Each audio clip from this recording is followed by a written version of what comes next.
Tim Newman. Welcome to the show, Tim. Aaron, thanks so much for having me. I really do appreciate it. Hey, it's my pleasure. We connected a little while back, and Yeah. I had the pleasure of being on your show. So, can you tell people a little bit about your show and about what you do? Yeah. So my podcast is called Speaking with Confidence, and I help people become more powerful communicators.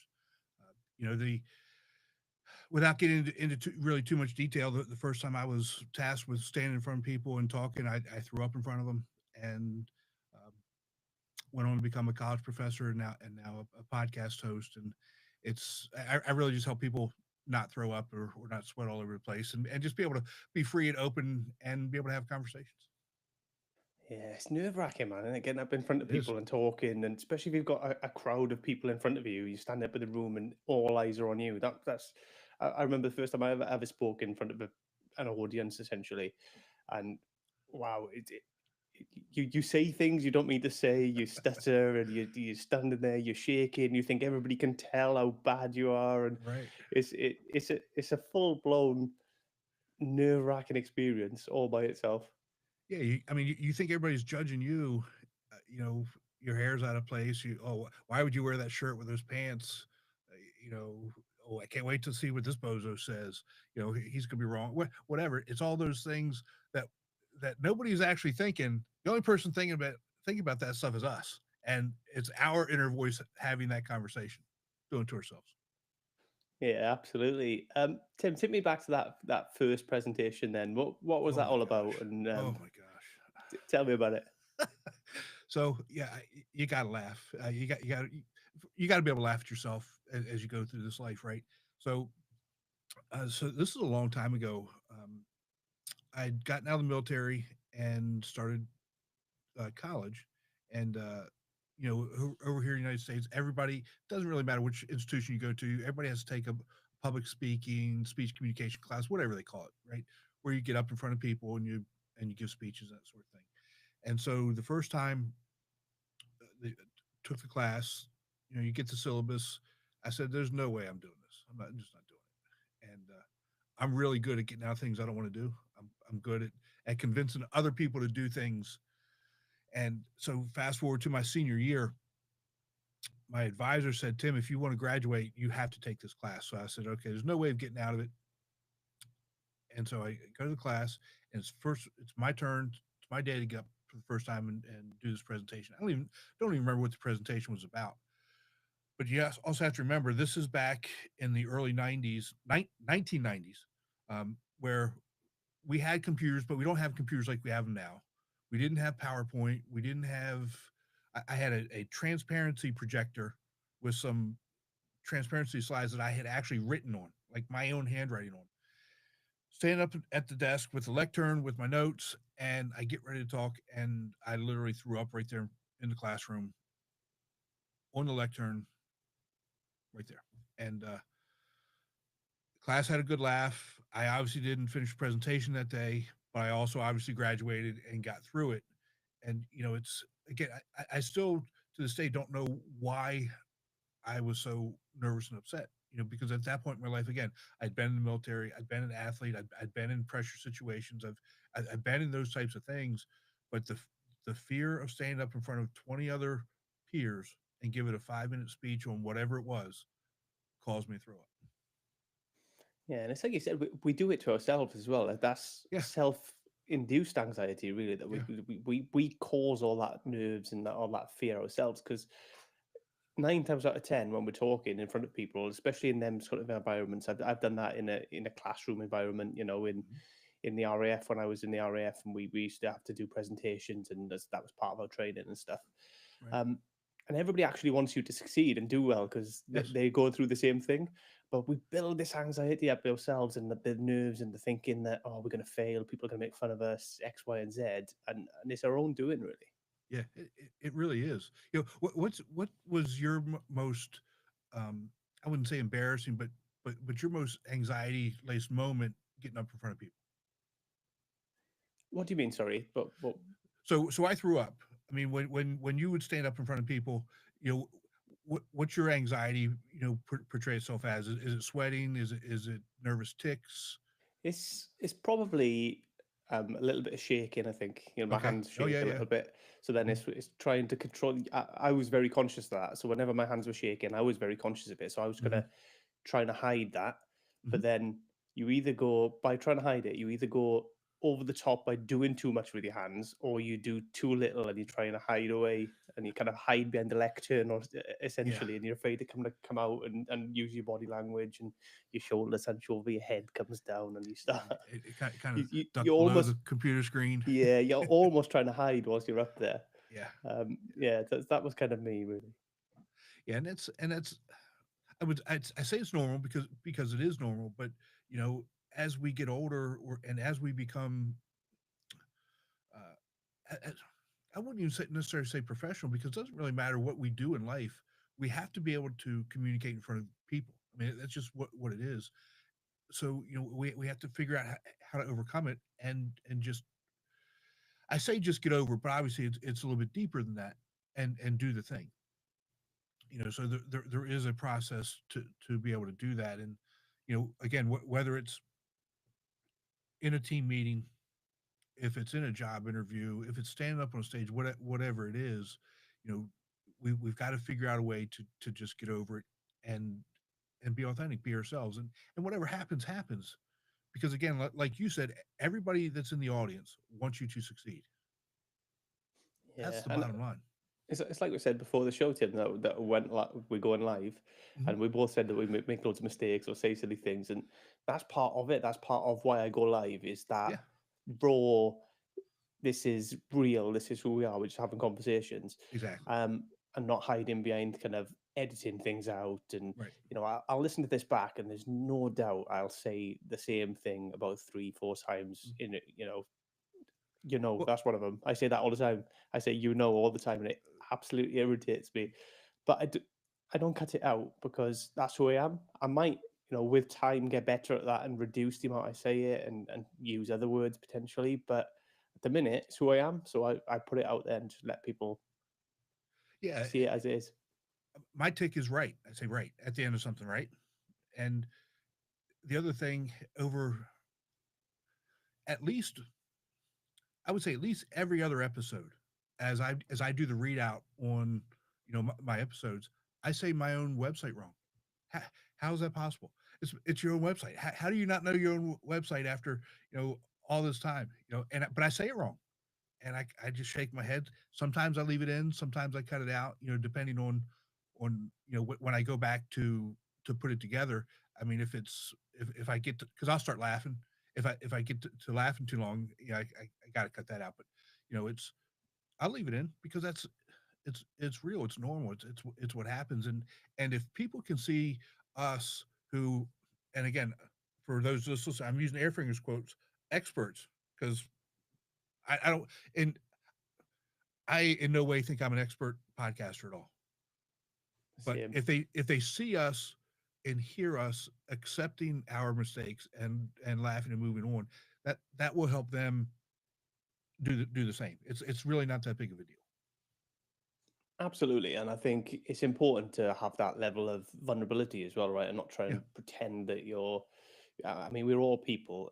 Everybody out there has flaws, has yeah, issues, makes mistakes. That's just life. And I think, there's no good hiding from that. no, We need to be authentic, be real, and accept that. yeah, absolutely, absolutely. So going back to that moment then, Tim, where you threw up the lecture, I bet that was a memorable one for the class. How did that kind of moment from there shape how the kind of communicator that you've become now? Well, that's really kind of a watershed moment because ever since I was a kid, I've always wanted to be a teacher, and you can't be a teacher if you're uncomfortable standing up in front of a group of people. It just isn't going to work. You have to have a. Doesn't matter how much you know, right, about your content area or your subject area, what have you. If you can't communicate that, and that goes for any person, any business, any industry, doesn't matter how much you know, but if you can't actually communicate that, you're not going to be successful. And I knew, so I was 24, maybe 25 at the time, years old. Again, 24, 25-year-old grown man got nervous standing up in front of 20 people. threw up. Got to get over that. And again, there's nothing wrong with that, but accepting that if you want to be good, if you want to be professional, if you want to go somewhere in life, there's you have to do work, and you have to get better at doing things. So for me, that was a watershed period. And back in the early to mid 90s, we didn't have all this personal coaching areas that we have today. You either figured it out or you got left to the wayside. And who I am as a person, I, I'm definitely not the smartest person in the world. No, no way. I'm definitely not the most talented person in the world, but there is no way I'm going to let other people outwork me. So I figured out a way, just put your head down and figure things out. And that was really kind of how I started that journey of becoming a better communicator, or finding a way to help other people becoming better communicators. Yeah. Was there ever a moment that you think that it just kind of clicked, or is it just constant grind, gradual, small improvements? You know what? Again, I'm going to put something out here that nobody knows. No, there was not a moment that clicked.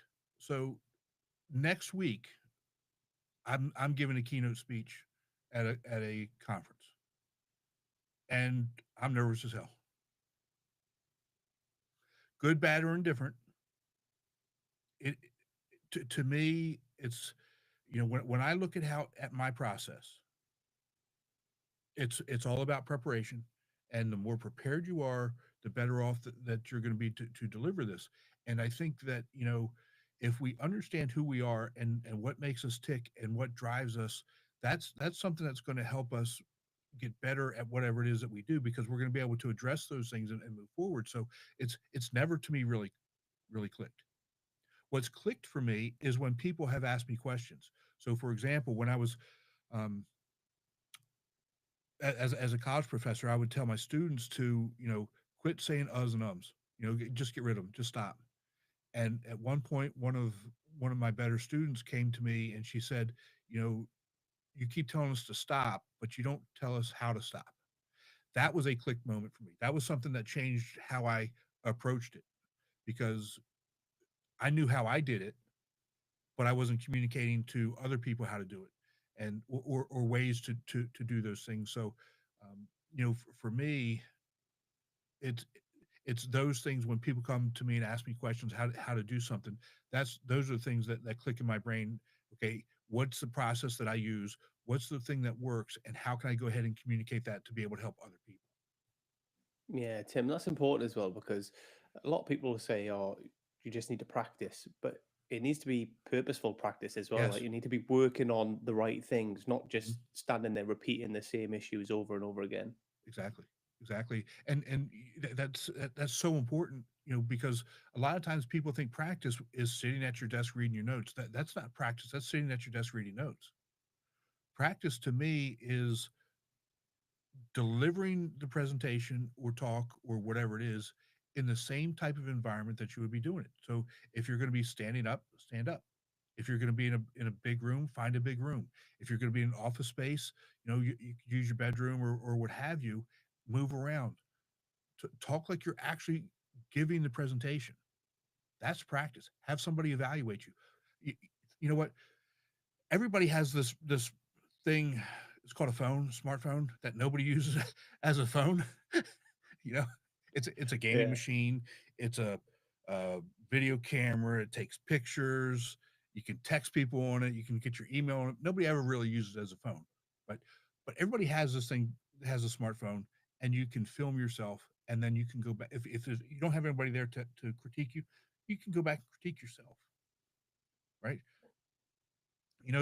There's AI tools right now out there right now. Let's just take a job interview for example. You can go in and feed them, ask me these questions. Give the AI program the prompts that you want, and it will spit back a mock interview for you, and it will evaluate you. So there's really no reason to not do good practice. Yeah, it's a difficult one. Like I've done this podcast now. This is what's this going to be, episode 80, maybe 81, something like that. And I It's said to awesome. myself at the beginning, I'm going to get to 100 episodes before I start trying to push, do anything different, because it's going to take me that long to be any good at talking to people in any way, any shape or form. And over that 80 episodes, I've tried to make some progress with equipment, with how Mhm. I deliver, what I do, my preparation, stuff like that. But it's only by actually doing it that I'm able to pick up on where I'm going wrong. Right. And I'm still doing it now. I'm still picking up on where I'm going wrong now. There's still a lot of places, but I can listen to them back. I can watch them back, and then by doing that, I can. And even I use the transcript. I get that Mhm. produced by AI. So by doing that, I can then see what words I'm using more than others, and if I'm, Right. yeah, if I have any kind of ticks or verbal ticks and stuff like that. So it's only by doing it that you get better. And unfortunately, sometimes you have to just put yourself out there to do that, to fail. You have to be willing to fail. Absolutely. You did a YouTube video maybe a month, maybe a little over a month ago, talking about the number of subscribers that you have, and it really resonated with me because what you said was essentially was it's not overnight. Things don't just happen overnight. It takes time. It takes progress. It takes all those things that you literally just talked about. That you've got sometimes you it's okay to be frustrated. Everybody's going to be frustrated, and everybody's going to want instant results. But that's not how life works. That's not how content creation works. That's not how podcasting. That's not how podcasters get better. And you have to be willing to do that work and understand that what it's incremental. It's step by step. Make adjustments. And again, it's not just repetition. It's repetition with feedback and adjustments. Because if we do the same thing every single time and we're doing it wrong the same way every single time, all that's building is repetition of doing something wrong the same way every time.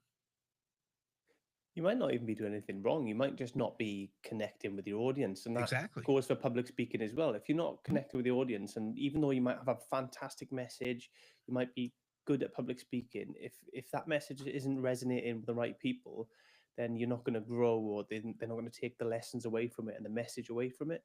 So it's about getting better yourself at delivery, but then also learning Right. about what people are actually looking for and how to get that across in a way that they want and understand. Exactly. Exactly. And just one more point that you brought up.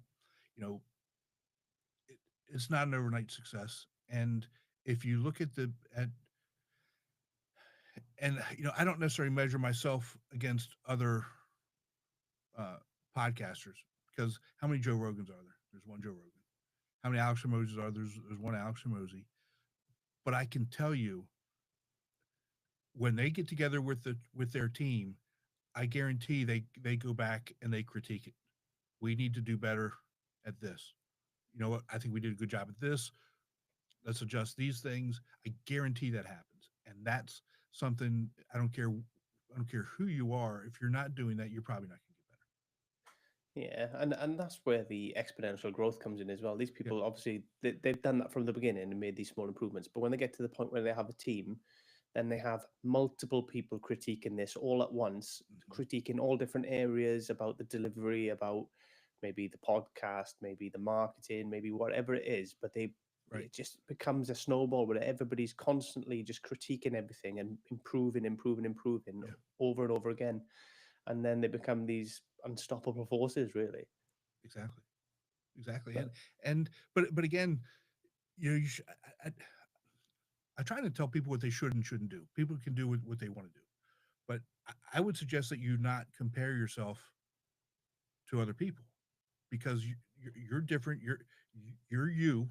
You go and be you. What works for them may or may not work for you. Find your own way. Be yourself, and that's I think ultimately that's going to be the differentiator. That people don't want two Joe Rogans. They don't want yeah, two Aaron Perrys. They don't want two Tim Newmans. They want you to be you, and when you resonate with them, then That's what they're looking for. Yeah, it's important not to try to be somebody else, Yeah. especially like you look at Joe Rogan and like the likes of Chris Williamson, people who have these fantastic podcasts. Um, they started from a different point Yes. anyway, but I've gone back and looked at their very first episodes, and but in comparison to what they are now, they were shocking. They were awful. The equipment was poor, the delivery was poor, but they've stuck with it and they've constantly improved along that Yeah. path. But also people like Joe Rogan. I mean, he was already a celebrity of sorts. He was Yes. already commentating on the UFC, even though UFC wasn't as popular back then when he Mhm. started. But he'd already been doing the comedy stuff, Fear Factor, things like that. So he was a known entity, which Right. gives him a leg up at the start because people know the name. So it's a starting point. Exactly. And I think we we got to reassess and think where we started from and where we want to get to, and we need to compare ourselves to ourselves really. Like I don't even look. There are plenty of podcasters out there at kind of my level, at this level, where they probably haven't got the fame, they haven't got the following, they're just starting out like me. But I don't even compare myself to them. I compare myself to myself. If I'm Right. getting better, then it's all good. I'm on the right path. I'm on the right trajectory. If I'm Right. not, that's when it's a problem. Exactly. Exactly. And again, don't to the audience, don't misinterpret what we're saying. You know, it's okay to go and see what they're doing and say, oh wow, I like how they did that. Will that work for us? Will it not work for us? And you use different techniques, but you still have to do it within your own framework, within your own authenticity, within your own show, and those types of things. Here's a good example. So I was a guest on another podcast about a month or so ago, and one of the things that host did was he did a trailer. So after the interview, he said he stopped the recording and said, "Okay, now I want you to do a 30 to 45-second um, introduction of yourself, what we talked about on the podcast, and a review of the podcast." And basically, what he does with that is he creates a trailer to to um, to use as a marketing tool the week before that episode comes out. That's to me, that's a phenomenal idea. Um, I'm starting to do that, and actually, the first episode that I'll be using that comes out 2 weeks from today. So we'll see how that goes. If it doesn't work, it doesn't work. But to me, it's a great idea. It provides value to um, the the podcast. It provides value to the guest, and provides value to the audience. So they see what's coming on, and build some excitement and some anticipation. So that's just an example of you can look at and uh, you can look at other people are doing, and use it if it's going to work. If it's not going to work, try other things as well. Yeah, I think it's important to try things and not be afraid to Hmm. do something different as well. I think you want to build a formula really that's repeatable that you can continue it on, but equally you do need to every now and again just stretch a little bit, step outside, because you might find something that works, that's better, that you can take on. But if you never try these things, you're never going to get there. So I mean we talked about my short form content off air, and and part of that is I try lots of different things to see what works, and I'm not afraid to do that. I'm not afraid to make mistakes or do videos that are terrible or that fail. The part of the process is testing it, and the only way you test it is you put it out to see what people actually think. Yeah, and I think they're great. I laugh every day. I laugh every single day because what's your partner's name? What's your buddy's name? Alex. Alex. I tell you what, the two of you and how you all do it. I literally laugh at you all every day. I love the content. I love what you all are doing. And what do you mean by if it fails? Because zero views, does that mean it failed? Yeah, that's a good point. You know what? Because number one, are you having fun doing it? Absolutely. Okay, because if you're not having fun, it sure as heck isn't showing up on the video. No, it's It- it's a, it's a great laugh, and uh, ultimately put it out. What we want is to entertain people and people to have have almost as much fun as we are making it by watching it.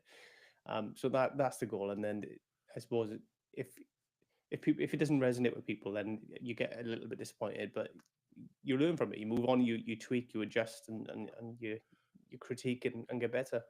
But okay, okay, but what's the name of this podcast? They Not Like Us. Exactly. Yeah.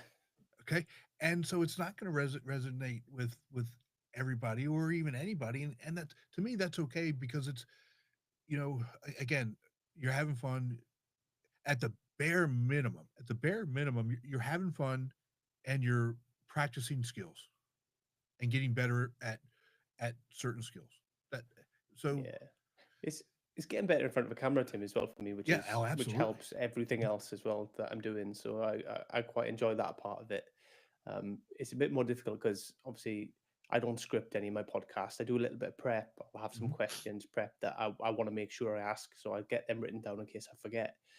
But it's not scripted. It's just raw. It's talking, and I find that relatively easy. Remembering lines and doing a script is I find that more challenging. So what's your process in doing that, and how long does it take to do one of those short reels? So, I mean, it depends on the reel, but they're all relatively quick to Yeah, record. I think generally I do a month's content in a day, 6 hours, and we'll just do enough content for the month in sort of 6 hours, 20, 30 videos.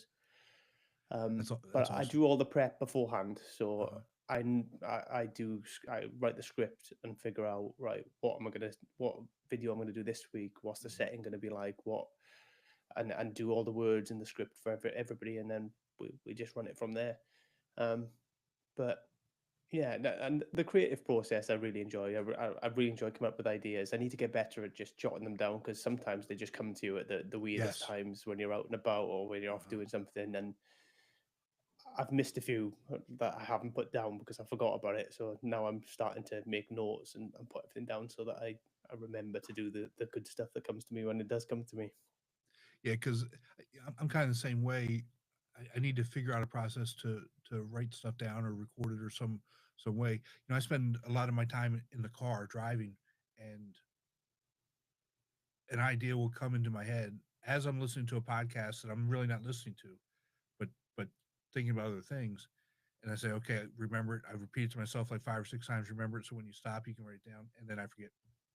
No, and but that's part of the creative process too. And it, I just keep doing what you're doing, bud. I love it. I mean, I think it's great. Yeah, I do enjoy it. It's something very different to the other stuff, and it Mhm. doesn't really necessarily feed into to the podcast, but it's just something I enjoy, something that I like doing, and I will continue to do. I think, regardless. Um, I did do a couple at the beginning that were like transition stuff into talking about the podcast, but Right. I didn't enjoy it. I didn't Mhm. enjoy I don't enjoy feeling salesy, even though the podcast is free. It Right. just felt like I don't like pushing things down people's throats. I'd rather just do my content. If people enjoy it, they'll follow me. They'll come to see what I'm doing, and Right. then they'll find out the other stuff from there. That's the way I look at it. Yeah. So And I'm kind of the same way too. And I think the where I have to make some changes and some adjustments again. Um, People that know me know that I'm not sales. I'm just me, and I'm here to help you if you want the help. I'll ask you if you want the help, but if you say no, okay, that's fine. I'm not going to push it on you. But you know, for me, transitioning from, and I don't know if you know this, but I'm no longer uh, teaching. I okay, resigned, and so now this is my life. This is my business. This is what we're doing. So it's on some level, I've got to find that happy medium of selling it. Because I got to eat. absolutely, Yeah, and I think everybody, there's nothing wrong with selling stuff, no, I or agree. especially if you that's your livelihood if you're bringing value to people and stuff. I think for me, I don't have a product. I'm not selling anything. I have my podcast, Mhm. and I just think being salesy, pushing people towards a free podcast is. I mean, I suppose people can't be too offended when they're not. It's not costing them anything, but I just think it kind of cheapened the rest of the stuff that I was trying to do with my content, Right. where it would some of the people who come there for the humor, for the laugh, and for entertainment would get pushed away by that. I thought so. That's why I kind of went away from it and didn't like doing that.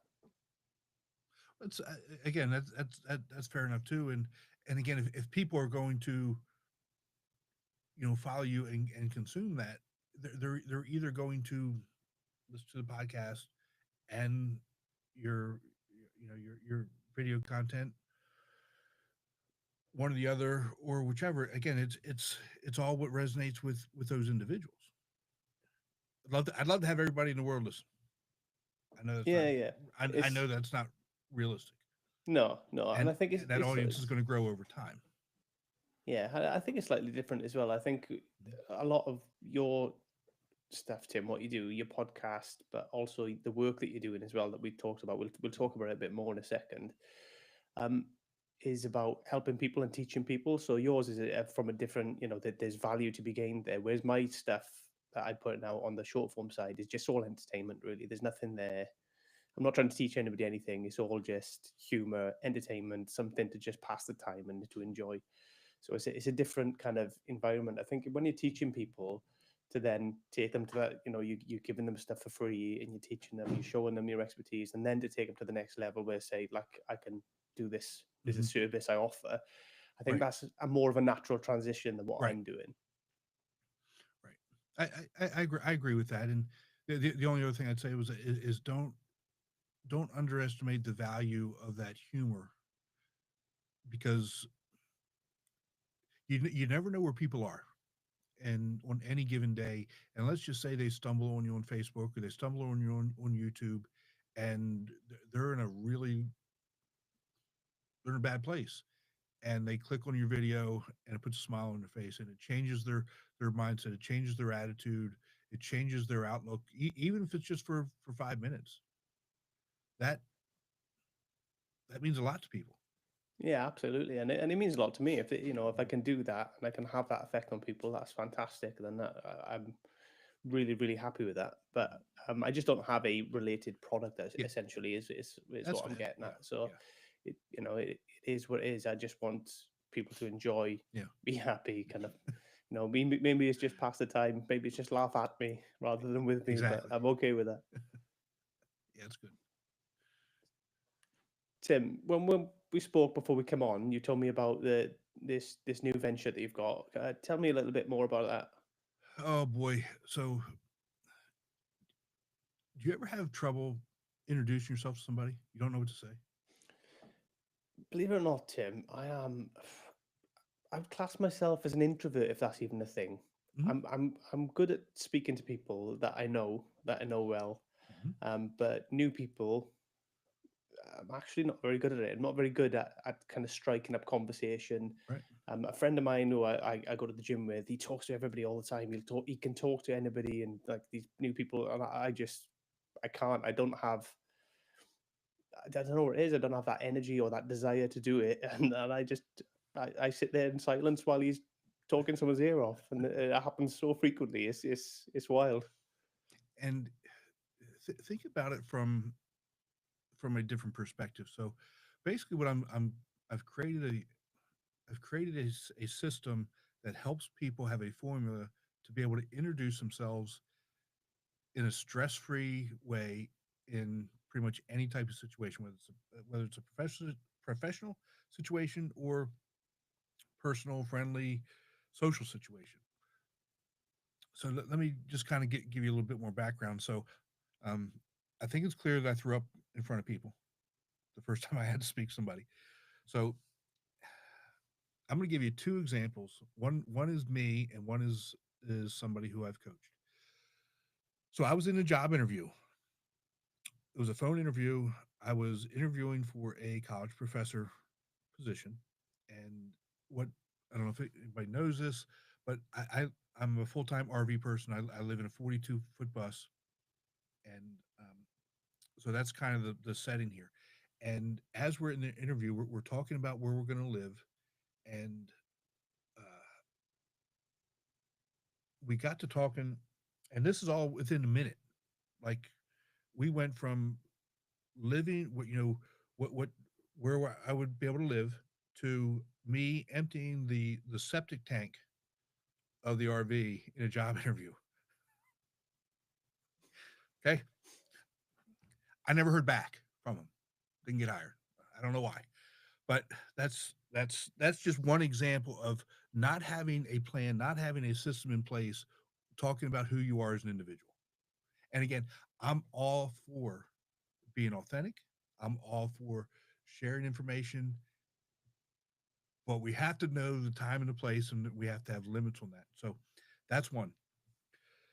Another time, we were at a college function and had a student with me, and the student and I were talking about something, joking around, and the college president came up and asked the student who they were, and the student said literally, "I've always wanted to steal a tasty cake truck because they froze. I've always wanted."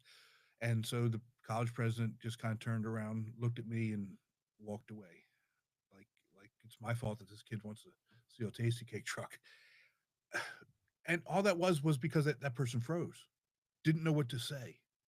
And part of communicating, especially because I'm Aaron, I'm like you, I'm an introvert. I would much rather, I just, but obviously there's times in life, and especially from a professional perspective, we can't just be off on the sides. We have to take charge, and we have to lead people.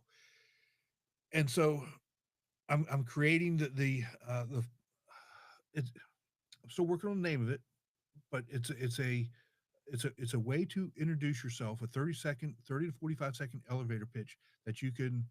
It's a system that you could use to introduce yourself personally, professionally, three or four, five different ways in each example. And basically, it comes down to, think you have to know who you are, as an example. So for me, depending on the situation, if somebody asks about me myself, I'll let's just say, here's three things you want to know about me, and I'll tell them for whatever situation it is. Or I'm a recovering college professor. I help people become uh, more powerful communicators. So you're introducing yourself, providing value to that person so that they remember who you are, because that isn't that really the key.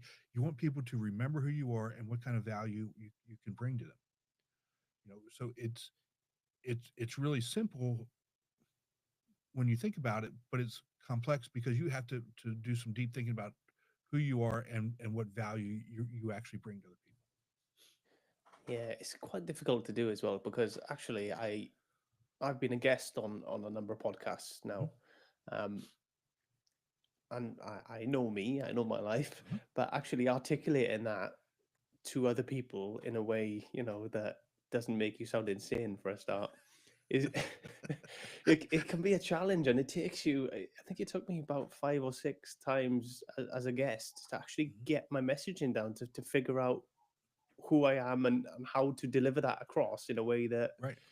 can be received in a way that I don't know will paint me in a decent light, I Yeah. suppose, because ultimately we want to paint ourselves in a decent light. We don't want Yes. to deliberately make fools of ourselves. Yeah. You don't want to be the But guy stealing the tasty cake truck. yeah, man. I mean, I don't know what a tasty cake truck is, but maybe it sounds good.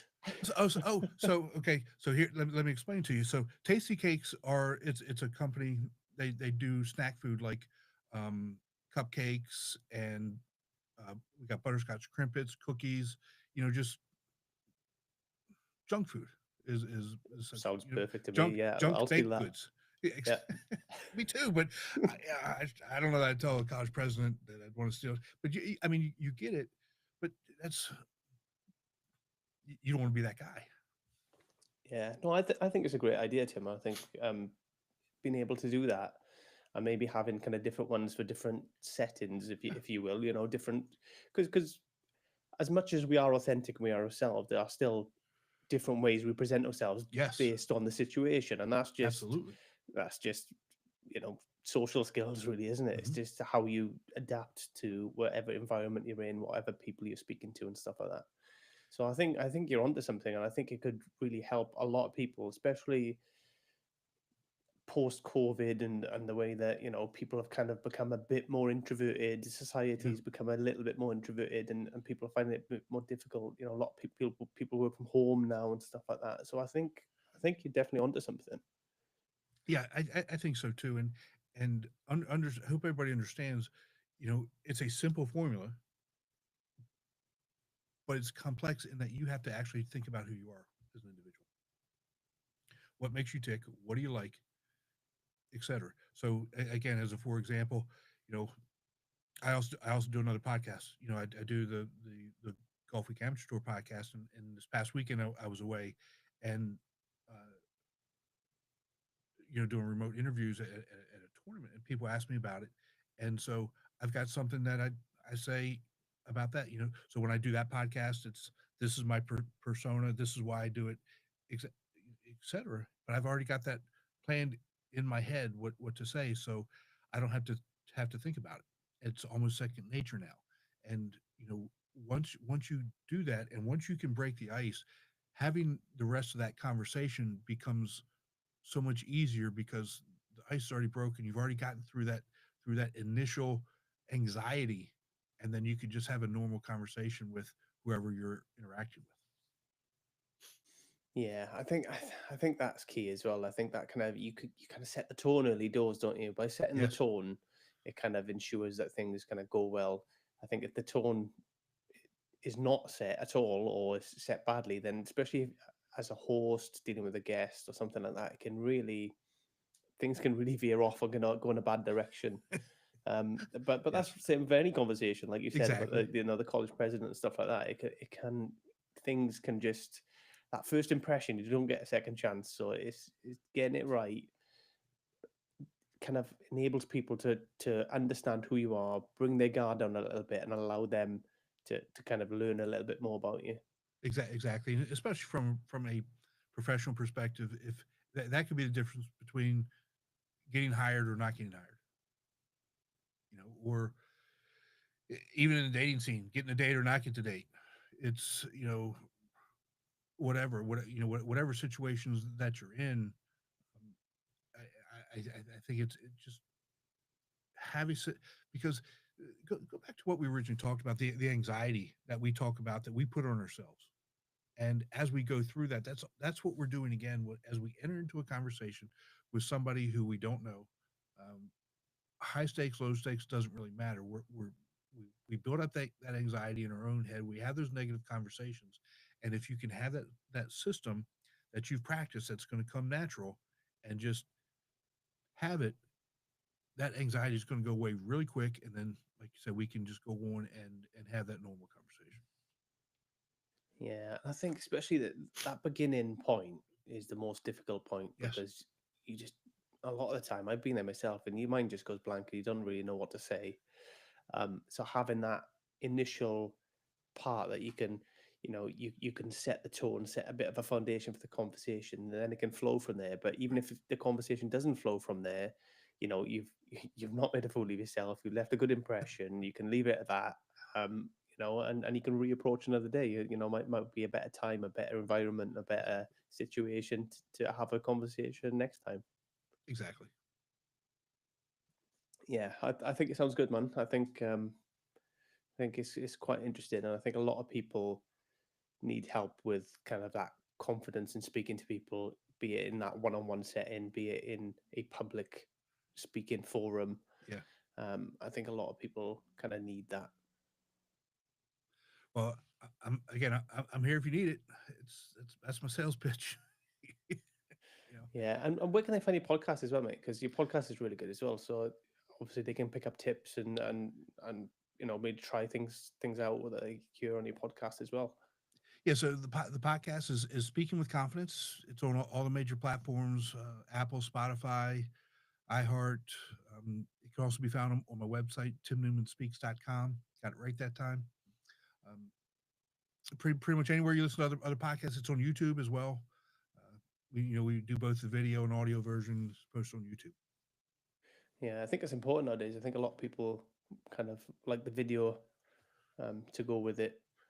Um, Yeah, because I think you it's a little bit more personal, right? Because you can actually see the people who are talking as opposed to, I do think there's a lot of people that do listen. So like I said, when I'm driving, I listen, or if I'm at the gym, I'm listening. But if I'm sitting at my desk, working or what have you, I'll have it on, and I can actually see facial expressions, maybe see some hand gestures, maybe see some of that nonverbal communication that is so important as well. And it just helps build that that interpersonal connection, um, which is one of the things that I think we need to do a better job of. Yeah, definitely. I mean, I listen to podcasts in the car, and I have done for a long time. But I find myself more recently, the last sort of 2 3 years, I've been watching a lot more podcasts as well, on YouTube, and especially with YouTube now, it's on your TV, isn't it? So Yeah, like you just pop it on, and I'll watch loads of stuff like that on there. So I think it does help. absolutely. So Tim, we've kind of spoke briefly about kind of public speaking and like the issues and stuff like that. But what makes a good speaker then? Well, that's a really good question. Um,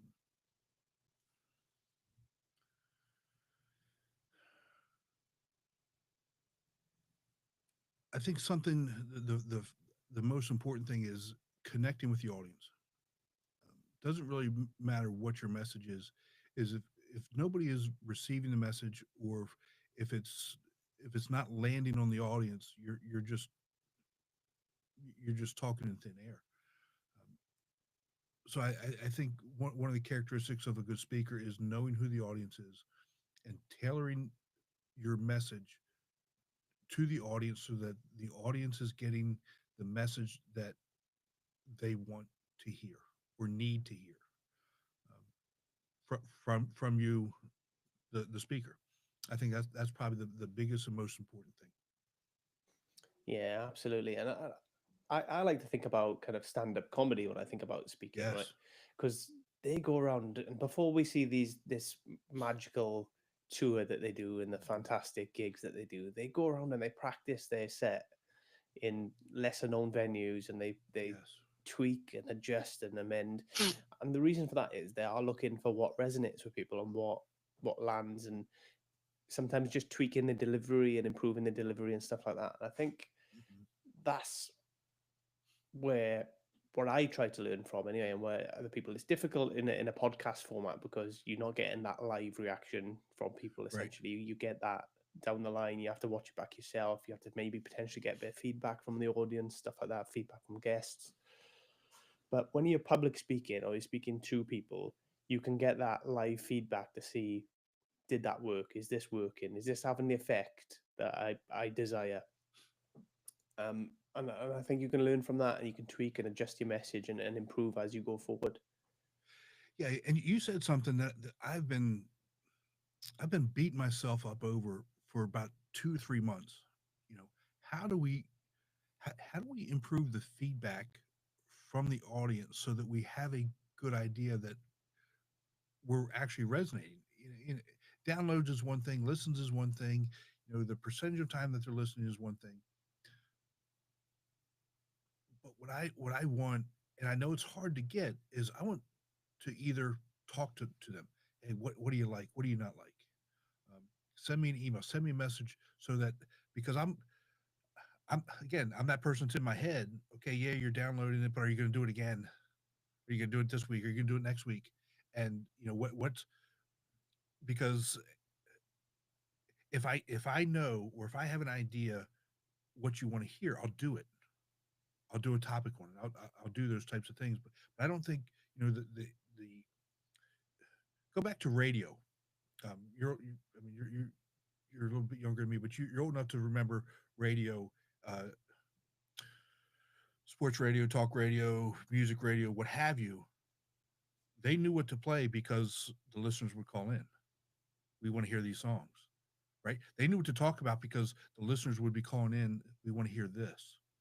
But with podcasting, you know, it's not. Most of them aren't live. I mean, so this is live, which is great, but there's nobody. in the room saying, "Can you talk about this?" Right? And and so I'm in my head thinking, I hope that this episode is what my audience wants to hear. I think it is, but I don't know. And that's where I've got a big hang up on myself. Yeah, it's difficult, right? Because we are fumbling around in the dark almost, aren't we, as Mm-hmm. podcasters? Especially in this kind of format. I did have a guest on a few weeks ago, and he has a studio and he'll do live episodes with an Yeah. audience. I think that's a fantastic idea where you can get some actual live feedback. Yes. Even if they're not actually speaking, I mean, you could put questions to the crowd or whatever, but you can just see how they react and pick up on them body language Mm-hmm. cues and the non-verbal cues. And I think that will steer you and guide you so much better because you'll know in more instinctively if you're on the right tracks, if you're going Yeah. the right way, if this is actually what they want. Yeah. And so I think if we could do a better job with that, and I've seen a couple of those types of shows and actually facilities open up over here in the states, um, and I think it's a phenomenal idea. And maybe that is part of the future. But then again, I'm back in my head. How do they know? How do they know to get the right audience in for this group or that group or this podcast or that podcast? And that's just the way my brain thinks, right? Because I'm the type of person that I want it to be perfect or as close to perfect as it possibly can be every single time out. And probably like you, there's no bigger critic of you than you, no bigger critic of me than me. Um, and that's good and it's bad.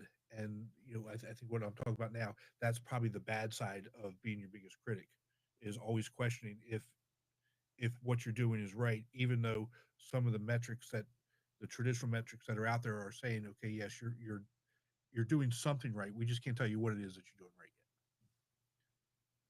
Yeah, it's a difficult one because you need to be critical of yourself to yet. Yes. improve. But if you take it too far, it'll actually have a negative effect and actually make everything worse. So it's getting that balance right is quite the challenge, really. Yeah.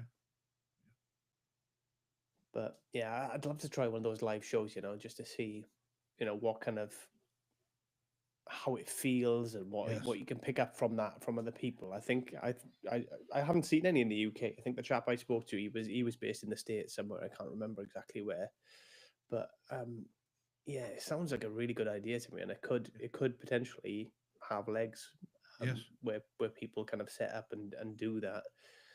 Especially if you get a reasonable sized following where you can kind of generate your own audience, really, couldn't you? Mhm. And then you can go and you can do these events probably relatively easily yourself. Yeah. Is so with the golf podcast that I do, we do live events. We'll probably do. I think we're going to do 5 between now and the end of October, and all of those will actually be either at a golf course after a tournament or at our national championship. And so our live audience is our golfers. So we have that um, that built in listenership, that built in audience. I think with shows like this, I would love to be able to do it to reach out to our viewers or our listeners and say, and I think it would have to be in a big city or a place that has a lot of podcasters to be able to make this work, right? So Mondays at 2 o'clock, it's a live speaking with confidence. Mondays at 5 o'clock, it's this. Tuesdays at whatever, and so that you could bring in those different audiences to really kind of grow it and be able to get that feedback. Yeah, definitely. And I think it's a challenge, I think, to Yeah. do, especially like my podcast, especially, is very broad.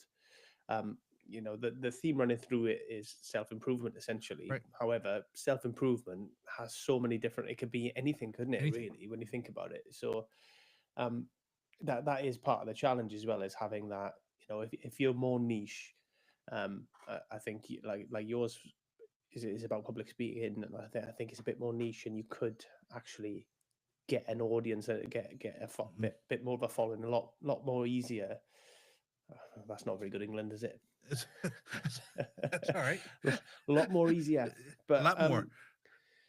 I think it would be easier doing it that way, or have more potential doing it that Right. way than my way, because ultimately, because mine is so broad, there's so much other entertainment out there, Hmm. and so much other, broad, like Joe Rogan's pretty broad, isn't he? Essentially, he doesn't even have a self-improvement theme really. He just talks about anything and just Anything. has Right. interesting guests on.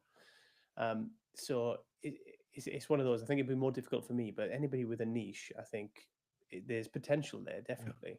And if you've got that niche, so you're public speaking, if you could get your podcast live, I don't know, at some sort of public speaking event or some sort of event marketing event or something that Yeah. relates to it. So in we had what's called Podfest over here in the States in it was in January in Orlando, Florida, and there were a number of podcasters who were doing live shows from Podfest. So we had other podcasters would be the guests on those live shows, and I, I assume it turns out well. It turns out well. I mean, I didn't do it because that's what when I go to Podfest. For me, I'm there to learn and pick up different things, meet people, and those types of things. So maybe I'll do it next year when I go. Maybe not, but uh, there seem to be more people doing that this year, the live shows, than the year before. So maybe that is something that's going to catch on, and more people will be doing live shows. You know, throughout the year and wherever it is that they are. If it works, great. Yeah, it seems to me like there's opportunity there. Like you Yeah. say, it's whether or not it takes off, who knows? But I think there's opportunity there. I think if a couple of the bigger ones start doing it, I think if Joe Rogan does a few and some other people, I think it'll get some legs Hmm. then because it'll get that mass exposure. Yeah. And the system that you use and that I use the same system. You can have live call-ins, but I haven't figured out a way to,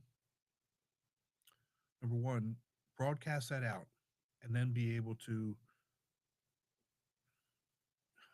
ferret out um,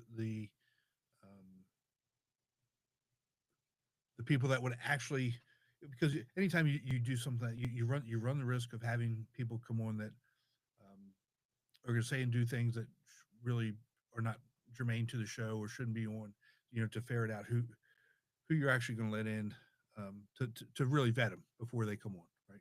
To ask questions or join in or what have you.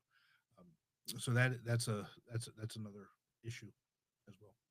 Yeah, definitely. And I think you'd need you need somebody else with you, and you need a producer kind of Yeah, vetting them really initially before they let them in and managing that in and out. But yeah, but then equally, you got if your show is dependent on that, then if you don't get the right people or you don't get enough people, then exactly, that could really undermine your show. So exactly. it's getting that balance right, isn't it? It is, it is, and you don't want to add something that really could damage the reputation of the show because you know you're gonna have this live call in and nobody calls in. So now what? And for me, I'm the producer. I'm I don't have that. I don't have that person who's manning the board or is letting people in or any of that stuff. I'm doing it all. So there's it's unless we already knew. All right, I'm gonna invite these other five people in, already vetted, already know who they are. But then again, that's not really what we're looking for in terms of getting more feedback. Because if you already know them, they're already telling you what you want, what they want to hear. So, but yeah, I do like I agree. I do think there's something to it, and if we could figure out a way to make it work for us as individuals, we'll do that. Yeah, I think that's the difficulty of us small creators. We have to, Yeah. because we're doing everything, right? So we're Yes. doing it all. We don't have a team there to kind of that's able to kind of do that stuff for us whilst we are just delivering. And I think without that, I think them Exactly. kind of shows become difficult or risky at least. Yeah. And again, when it's just one person, at least for me, when I'm having the conversation with somebody, I'm actually into the conversation, right? I may check some notes for a second, but I'm actually into the conversations. My face isn't buried in my board. It's not buried over here, on the control panel on the website. It's here and into the conversation, which is I think is much more valuable than focusing and worrying about those other things that are going on. Yeah, same. Because obviously I go live and then I have there's the chat element that Right. comes through, and they'll draw the chat from all the different live sources. But I don't look at it because I can't. Because if You I'm can't. looking at it and then I'm trying to engage on there, I'll completely lose Yeah. track of what I'm doing here, Right. and then I've lost the conversation, and then the whole point of having a podcast in the first place is gone. Exactly. So it's getting that balance right, and I think without somebody I go live because I enjoy the live. I enjoy the rawness of Right. what we're delivering. It would be lovely to have people contribute and to engage with them and to talk about it. But I'm just can't not able to do both. I've tried it and it just takes me away from the Yeah. conversation, and it just spoils the conversation, and I don't want to do that. So Yeah. until I get to a point where potentially I could have a producer, because this software, as you know, has the facilities to have somebody in as a producer who can manage Yes. that, who can do that, who can kind of help you with that. But until I'm at that point, I'm not going to concern myself with it. I can't, and my Exactly. focus has to be the conversations. Right. Right. And that's where that's the whole point of this. Absolutely. And to be honest, like I said, this. I think this is episode 80 or 81.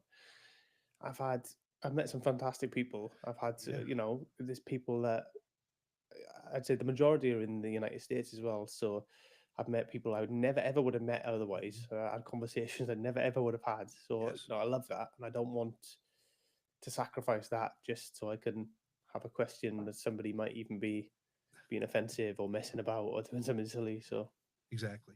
And I feel the same way. I mean, I'm talking to people all over the world. And I'm on, my I think I did 33 came out today. Episode 33 came out today, but I've got booked out through the middle of August already.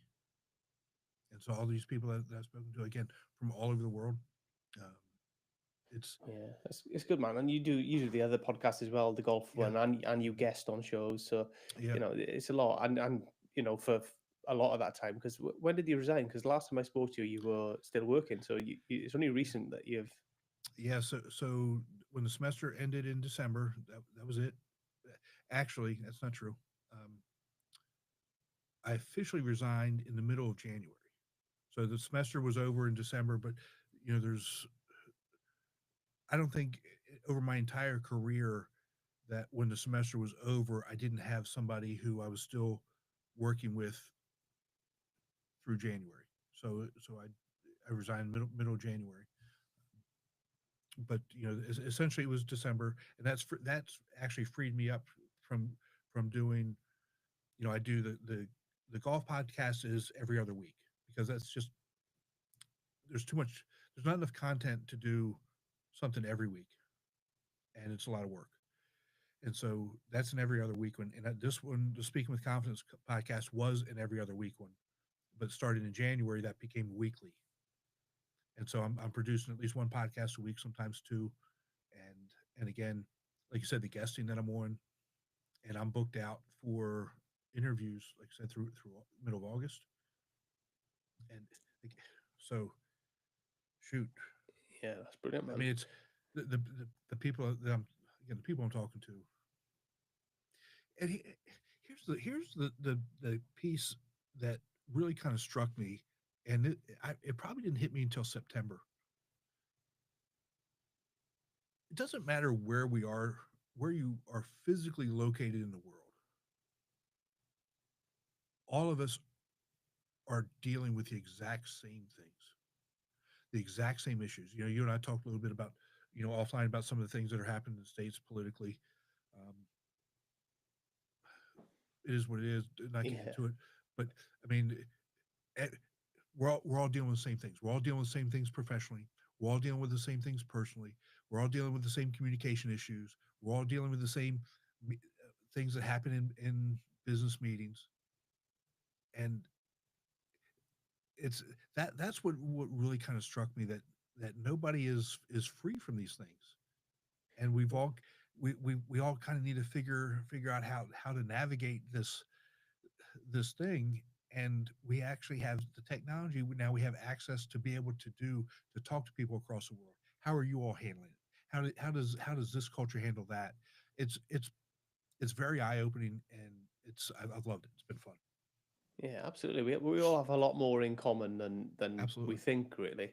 Yeah. Uh, it's I suppose the fact that I speak to a lot of people in the states, but even from state to state, Yes. things can be different. But there are common themes that run Hmm. throughout a lot of the time.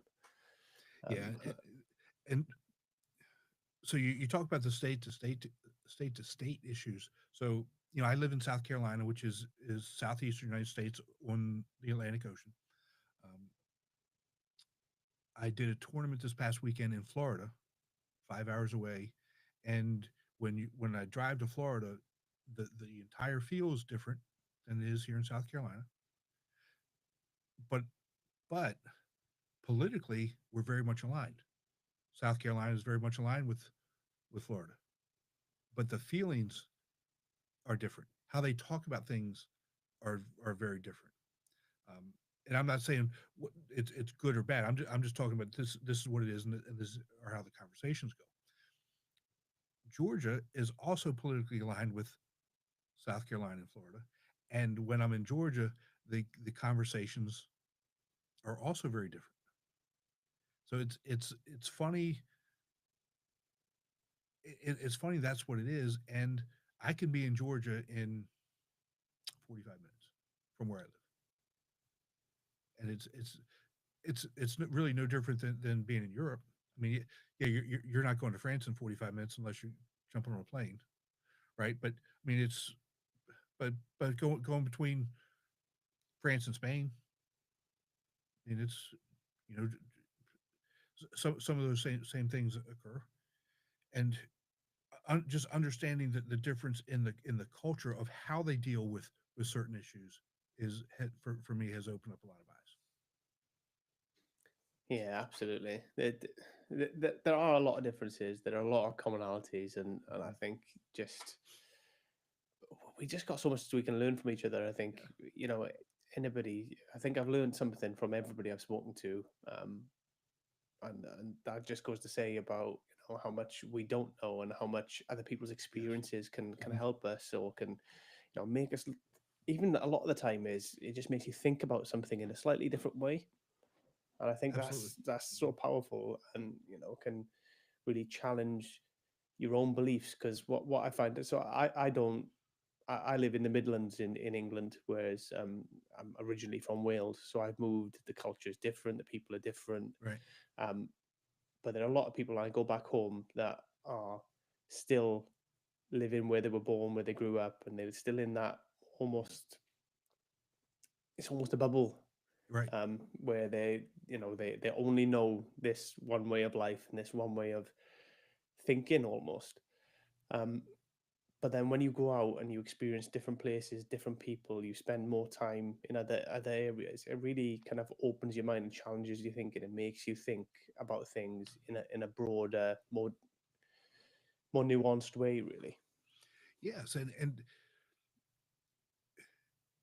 yeah, you have to be open to it. You have to be open to seeing it and living it and experiencing it. And right now, I think, at least here in the states, there's a common theme that I think is portrayed, is that if you have a difference of opinion, or if you have a difference of a way of doing things, you have to demonize the other person or not talk to the other person, which to me just doesn't make any sense. How are you going to learn from other people if you're not willing to open up and listen and be accepting of who they are, what they think, and you know it doesn't make you a good or bad person. It just, okay, you go about things differently. You think a little bit differently. So what? You may learn something. Yeah, I don't think that's just the states. I think politically that seems to be the way almost all over the world, but definitely in the UK and the US. We both have predominantly a two-party kind of political system where you're either right or wrong. There's no in No between, and between. which I find ridiculous because It's so destructive. actually the middle ground is probably the right place where we need to be. Exactly. And and you know what? You probably agree on the issue, but you disagree on how to get there. And okay, that's great. But if we agree on the issue, we agree on the issue. There's that commonality. There's that common ground. That doesn't. I mean, it's just so destructive. It's so destructive and not helpful. Um, and that to me is the frustrating piece of it all. Doesn't Yeah, have to be that way. no, and I think what we got to remember is what seemingly is forgotten a lot is whoever's running the country, whichever party, whichever person, the goal is to improve the nation, to improve society, to make things better for the majority. You're not going to be able to make it better for everybody. Right. That's a bit unrealistic. But make it better for the majority, and then you try and make adjustments so that nobody is too far put out or um, you know driven into poverty or made Right. into an unlivable circumstance. And that should be the goal, whichever party's in, whoever we support. It's about making whatever nation that we're talking about. It could be UK, it could be US. It's about making it overall better and Right. improving step by step. And we need to get behind that, and like you say, we need to look at the common issues and what we agree is an Right. issue, and let's try and fix it. Um, it's without getting into a massive political debate. I just Right. think it's this polarization that people will use confirmation bias to be Yes. right rather than yield and go, actually, yeah, this could work. It's not how I would do it, but it could fix the problem, and then we can move forward together. Or hope that it works, right? Because it isn't that the ultimate goal. Whoever is in power, we hope that they're going to lead us in a good positive direction. So let's let that happen. Hope that it works. If it doesn't work, okay, we still don't demonize that person, but we're demonizing people before that they've even had a chance to implement some of those things. Yeah, we're all armchair politicians as well, aren't Yes. we? We all sit at home. We know how to run a country. We know how to do Oh this, yeah. that, and the other. And I can barely get myself dressed in the morning, so I don't know. Exactly. I'm with you. I'm gonna know your role, know your lane, and stay in it. But you know what? I wouldn't want to be a politician. I'm not a politician. There's no way I could do it. There's just because I'm just going to tell you how I feel, and that's not good. That's not being a Yeah, good politician. yeah. And It's not for me either, to be honest. And yeah, but I think the biggest thing about politics that bothers me is the media and how they play up to the playing one side off the other and making it that they really drive that yeah, divide really rather than kind of bring people together, and that irritates me. yes, yeah, and it's all about money. It's all about that, and it's you're absolutely 100% right, 100% Yeah. right there. It used to be. I used to watch the news, especially when I was in the RAF and stuff, and up until about 2016. So in the UK, we had Brexit, and that was a really divisive issue, and it Mhm. was the vote was like said 55% to 45%, so the country was pretty split. But the media just honestly they pushed it both ways, just divided people, and from that point on, everybody was. We've never really recovered from that point where it kind of drove people into these separate camps. Mhm. And I just decided to stop watching the news at that point because it wasn't making my life any better. It just made things worse. So I Yeah. just stopped watching the news. And since then, I have a lot less stress and Uh, anxiety about the world, about politics. And guess what? The world's still going. It's still still turning. going on. Things are still Yeah. happening. So I just avoid the news like the plague now. Yeah, I'm glad you said that because I used to be a news junkie. I used to be a news radio junkie, and I got to the point, and for me, it was right around COVID. I just couldn't take it anymore. Just because I just couldn't take it anymore. And now my oldest daughter, we had a conversation probably 3 or 4 weeks ago, and she called me and was just railing on stuff. And I said, "Well, hold on now." I said, "Where'd you get this from?" And she said, "Well, I'm watching this news. I'm watching that news." I said, "Just you need to stop because she takes after me a lot." And I said, "You need to just stop. You have no control over that." And what they're saying, they're you're you're doing exactly what they want you to do by getting all riled up on stuff that may or may not be true because they're giving it to you from their spin. If you really want to know, do some research on your own. But the reality is, what they're talking about has no effect on you. Let it go. Start working. Start trying to affect the people that are around you. If you want change, start affecting the people that are around you. Right? Absolutely. There's things Your you can do, neighbor. and that energy Yeah. that you got for that negative energy, you can turn it into something positive, couldn't you? And Yeah. can help your community, you can help people around you, like you say. And if everybody did that, I think the How world would much be a better would better it be? place anyway. Yeah. I mean, do you really think? And my daughter's name is Katie. I said, Katie, do you really think you getting this upset, you yelling and screaming, or you doing whatever you're doing is going to affect anything that our Congress is going to say or do? No, they don't care. So don't worry about it. And you don't even know that what the news is saying is actually true, is accurate. Focus on your Yeah. community. Focus on your neighbors. Focus on those things. You know, she does a lot of volunteering and this. Focus on those things that you're doing. You're making the world a better place doing that. Don't worry about that because you have no control of it. It's not gonna. You're wasting your time. Absolutely, and I couldn't agree with you more there, Tim. It's You can get drawn into it, can't you, so Yeah, easily? And yeah, I think just taking a step back, take a breath, and like you say, focus on what you can impact, focus on your own life, and I think it, I feel better for doing that, and I'd hope that other people would yeah, as well, rather than get drawn into a bunch of stuff you can't control. And there's always going to be things that happen that we can't control that we're yeah. unhappy about.